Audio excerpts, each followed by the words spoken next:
So the aims of Risky Business really was for us to think outside of medicine and to share ideas from other risk takers and people from other high-risk industries, and to learn lessons about risk, safety, teamwork, leadership, creativity, and what we could take back to our workplace in medicine and other people to their professional areas. I think the thing that really motivated us at the beginning was the fact that we were coming across problems in our workplaces to which others in other industries had already developed solutions. But medicine is rather a monastic kind of profession. We don't mix in the same way coming and going between firms and employments as is common in other industries. And therefore the fertilization of ideas was slower in medicine to learn about human factors and safety science and things like that. And we wanted other people to teach us, so we invited people from aviation, from other industries, and after the first conference, which was very experimental really, with a predominance of surgical interest, it was then developed and opened out to other aspects of medicine and other aspects of industry, and it has grown with its own momentum because people have found it valuable to learn things. And I think we've had to widen the net really, because we've had people who come to every single Risky Business that we run, so we're forever looking for new ideas, new initiatives, and that's why it's so diverse now, the programme that we're putting on for these 3 days.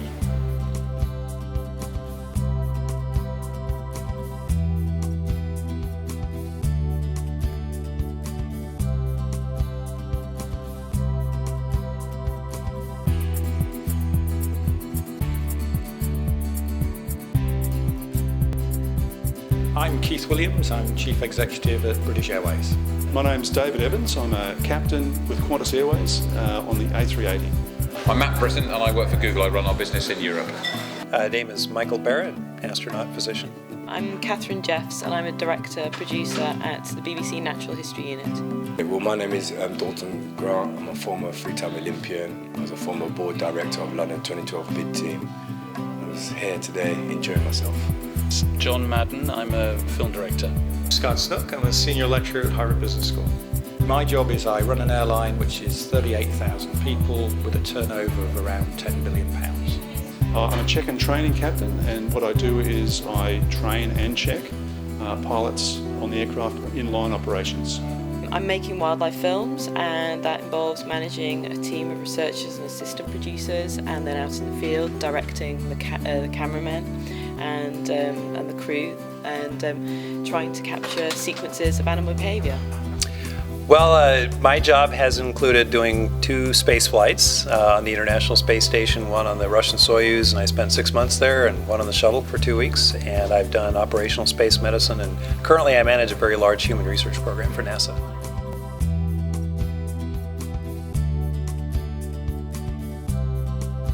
Looking at defining moments and how we can learn from those lessons. It became very clear though that there are many defining moments, some of them spectacular in their failures, others in their recovery across industries, sports, politics, the military, across the whole aspects of life. And the other thing that was very clear is that it's not geographical. What happens in the UK in healthcare, the same sort of things also happen in the States, in Europe, elsewhere as well. This is a global problem and there needs to be global learning, and that was the thing. One of our main goals here is to make sure we have an opportunity for people to really access a whole lot of different ways and different strategies to deal with systems, to manage their culture, to refine their culture, all of those sort of aspects. If we look at approaching problem solving creatively, that we can constantly get beyond primary assumptions about the way to go about things. Well, we were talking today mainly about teamwork and how the use of the crew as a team, including the cabin crew, to work our way through a very, very complex situation. I think the opportunity to talk at a session like this, where you've got people from all over the world and people with different interests, is a great opportunity. It's just my key message is that as long as you try, you don't know what you can achieve, because the only way you can know what you can achieve is when you try and learn. Well, I think it's a fascinating audience for me, mainly from the healthcare profession, wanting to get ideas from outside. So for me it was about sharing how we think about innovation, which is working in small teams on big problems, trying to be open and sharing data as much as possible. Mine is about leading in complex organizations and how difficult it is. I think we totally underestimate the challenges of getting everybody in the same sheet of music, moving in the same direction. And it just pays super hard. Human beings are not genetically wired for this type of work. And so just to remind people all the various ways that organizations can fall apart. Good people, best trained, best equipped people in the world trying to do the right thing, and you can still have terrible tragedies. So my key message is about resolving issues and disputes with my staff, which is the 38,000 people. I think the key message is that even as high-tech as our profession is, we really rely on elements of teamwork and leadership to be successful on it, and successful as a team so that everybody is happy they did their mission, but obviously technical success. Did we meet our mission objectives, and did we avoid breaking anything expensive?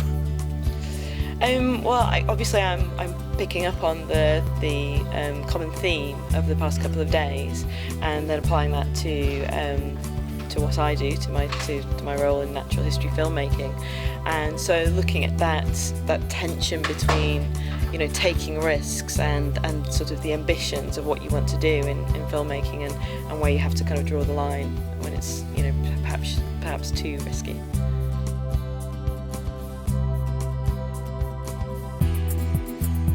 And I think that the key thing was not to be prescriptive, like you've said, about this is how you fix them. This is about trying to get principles of what other people have experienced, how they deal with crises, how they deal with other things, and how you can learn from them, because there are no easy answers for any of it. But we're all come from the same human genetic component, whether you're a pilot or a doctor.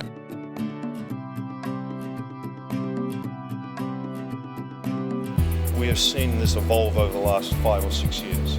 This is not a static conference or theme. It is very dynamic. And as the world of medicine has shifted and all other industries around us, there are new lessons to be learned all the time. We've heard of extraordinary stories, as I said, in so many different areas, but they're more than stories.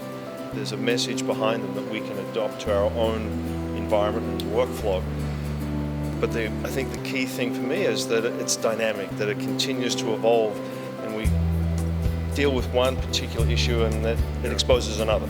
So it's a great group of folks committed to that work in a large complex organizations in an environment that's really dynamic, fast changing, and any insights they can get from the case study that I'm sharing with them about Friendly Fire hopefully will translate into their world, and they'll be more effective at leading in the complex organizations they all work in.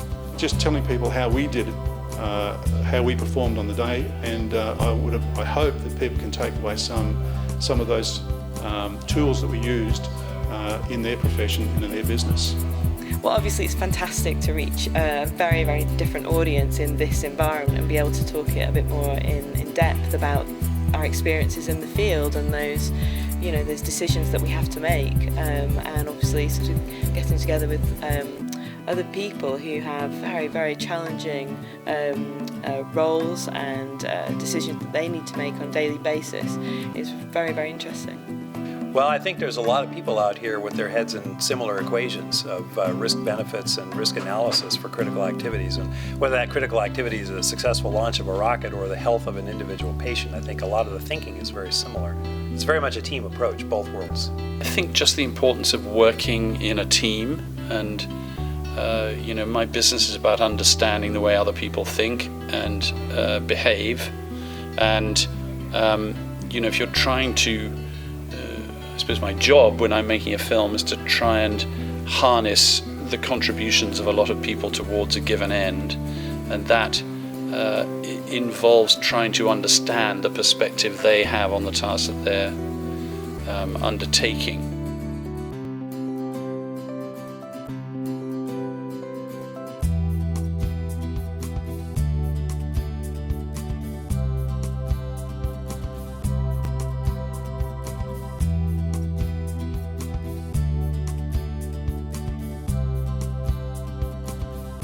Yes, my name is Shafi Musa and I'm a specialist registrar in paediatric cardiac surgery and I work at Great Ormond Street Hospital. Yeah, my name's Luigi Fort. I'm a marketing executive for Ashgate Publishing. Basically, it's to sell books. We publish books on human factors in safety-critical environments, such as healthcare and patient safety. So an event like this is very much our core market. Well, there have been plenty of interesting things that I've heard today in terms of the way that systems work, the mistakes that can happen, and the approaches that we can take to try and dissect out the problems that can occur and how we can stop them occurring. There's a better perspective of what's going on in the healthcare and patient safety sector. So you really give us that perspective that you can only get by actually meeting people.